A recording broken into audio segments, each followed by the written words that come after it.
Well, welcome back. I made 29 and a half of the 30 miles it took to get to work. And clunk. That valve rattle went to valve stop. So that's where we're at. I'm pulling the spark plugs. I'm going to get it to top dead center and see if there's a give on the bottom or not. Car problems, got your head in the sand.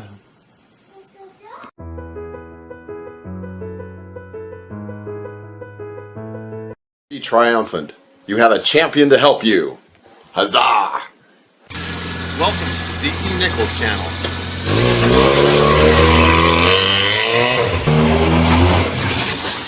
Autobottle.com. This particular one's black. It was having a cylinder 2 misfire, but it looked clean last time. So that suggests poor combustion in that one.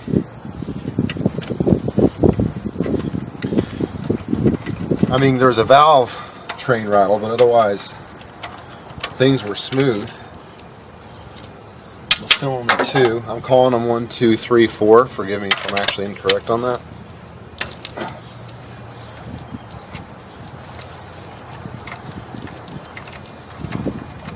I love flexible ratchets. You can move naturally.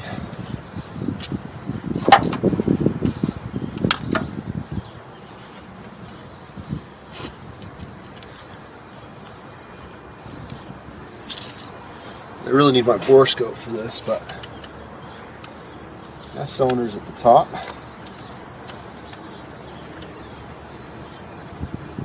So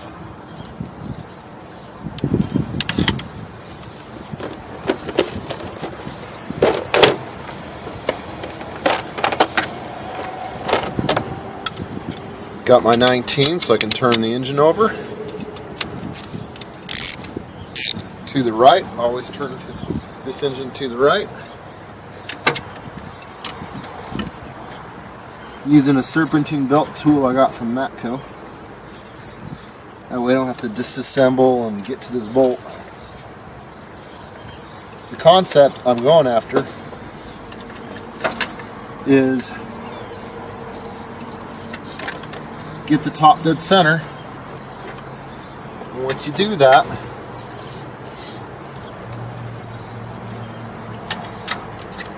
when I push down on the valve, or on the cylinder, it shouldn't have any movement.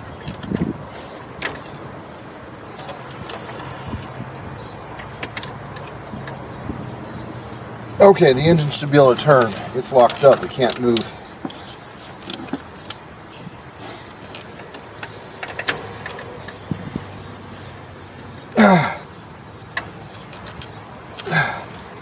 It's physically obstructed.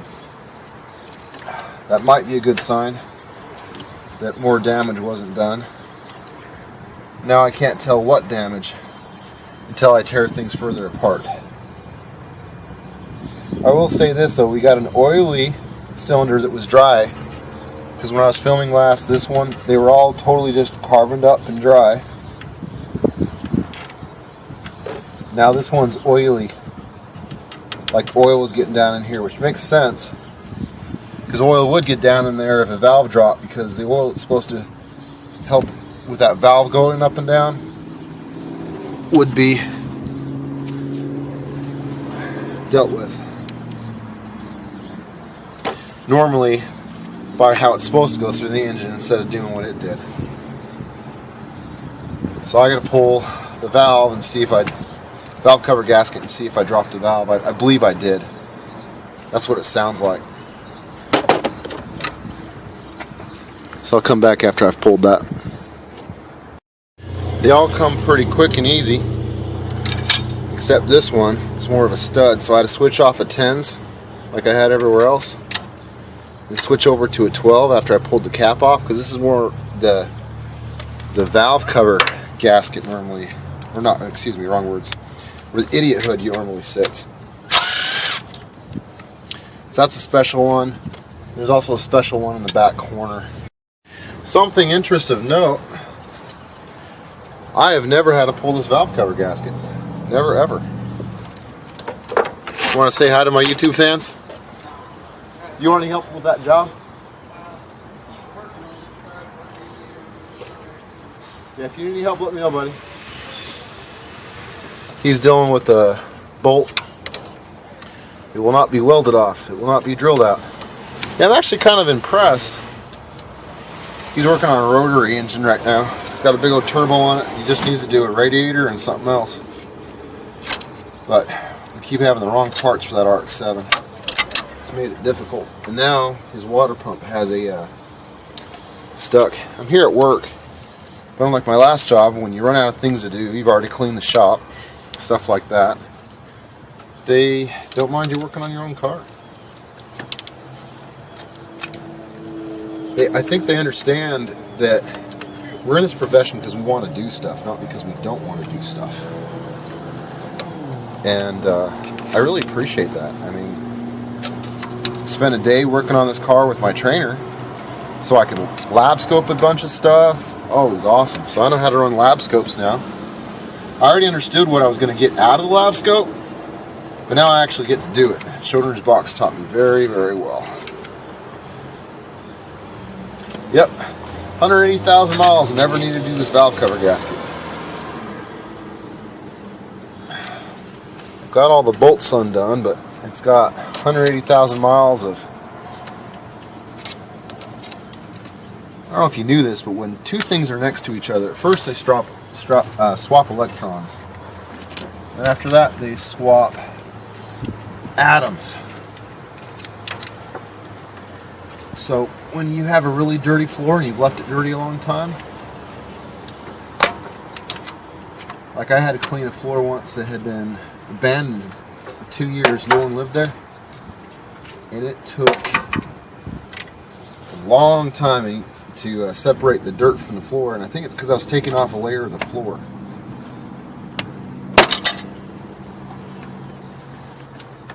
You know, you don't want to damage your selling surfaces.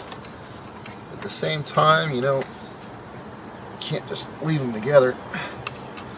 You gotta take your time and work things apart. I mean, people who don't take care of their cars need valve cover gaskets all the time. You know, maybe I'm wrong. Maybe there's these two center bolts do something. Let's see if I have the right tool already for it.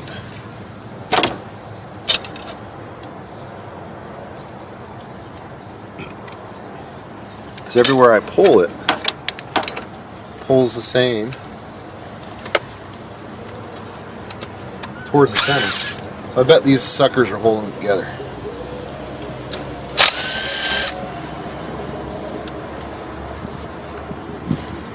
It's silly, I have two valve cover gaskets. One with a cylinder head set and one just by itself because I figured, well, I'm going to have to get in here anyway. Not realizing a full cylinder head gasket set includes the valve cover gasket. But I had 20 bucks at the time and I wanted to move towards this engine rebuild, not be forced on it. Well, if I did my plan sooner, if I had the money, this would have been fixed, never broken, and I wouldn't even known. Or it would have grenaded the new engine. Oh, that would have been so sad. If this problem hadn't been caught that it was going, and then it went on all the new stuff. Whew. I just need to whirl out, damage the block below. Yep, those two bolts were important. Okay, we are inside. Never been inside the top of my engine. Never need to be. Maybe I lied. Maybe I have changed this valve cover gasket. It looks too familiar. Let's see. Then again, you've seen a lot of engines before, David, haven't you? Talk to myself. Okay. I don't see anything useful information here. Timing chain is just perfection. I was thinking of replacing that, but I can see that would have been a waste of money. Has almost no movement in it. I would have remembered seeing this timing chain. This thing is beautiful. So if I get that link up and over to here, there's a golden link I bet if I brought it up over here, everything would be timed to 0, because that one's down and it needs to come up. You really want it at top dead center. And this is a sensor I placed once, and now I can see why it looks the way it does on the oscilloscope, because it's got 3 studs and then nothing. So as it comes around, it expects to see nothing every time. Show you what I mean. Cam sensor, when it comes around, every time it hits this nothing spot, it knows where it's at. And then this is what gives you your VVTI inside of this. You can see on Peter Finn's channel, he did a breakdown of this and how the oil flows. It's controlled by this solenoid I had to replace because of the wiring on the back was broken. Kind of almost into it, that's why I had to replace it. But the new one had a steel outside. Japan updated that part and made it better. Anyway, there's locks in here that can be pushed back and forth by the oil pressure that goes through the solenoid. And I know for a fact that it adjusts continually as you drive, because it's got like slow, medium, and fast mode and all the in-betweens. But it intermittently pulls into position to work smooth slow or smooth fast or slow in the middle, but it'd never be right without this constantly adjusting. Can't believe engines ran good before VVTI.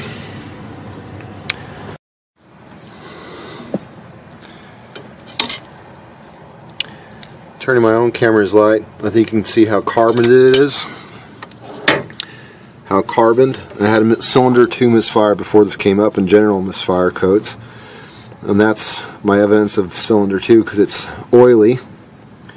Everything's really carbon. I'm surprised because I worked really hard on water decarbonization. It made it run great, but I guess it didn't actually look great, did it? I guess nothing works for that.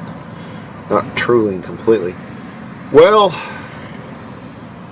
I think I've got to pull these guys, if I'm going to see anything, to see if I don't see the back end of the valve and where it dropped. Well, this is kind of fun looking into here. I've seen a lot of engines before, David, haven't you? Talk to myself. Okay. Hey, I've never shot a quick tip before, at least I don't think so. So, I guess it's until I try it out and have an opinion on it, it's not a quick tip, huh?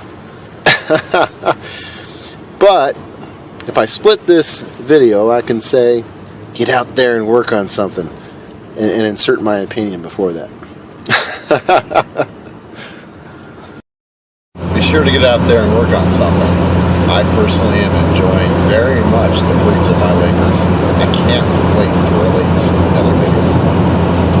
I lost all that footage, or a lot of it, on working on his car. But hey, now we're going to go vote. So I got to remind everybody to go vote. I know at least Steve Robb cares about this. Even if you can't go vote, maybe you can spread the word. Us Americans got to vote for our primaries. At least in my state, it's today. I don't know about yours. But be sure to get out there and vote for something. So my buddy and I are going to go vote. Never got to show the repair on that car. We never got to show the repair on that car because that was back when I had all those shoddy SD cards off of eBay. We're going to go vote, right? All right. Yes, yes. Let's do this. Instead of getting out there and working on something, get out there and vote for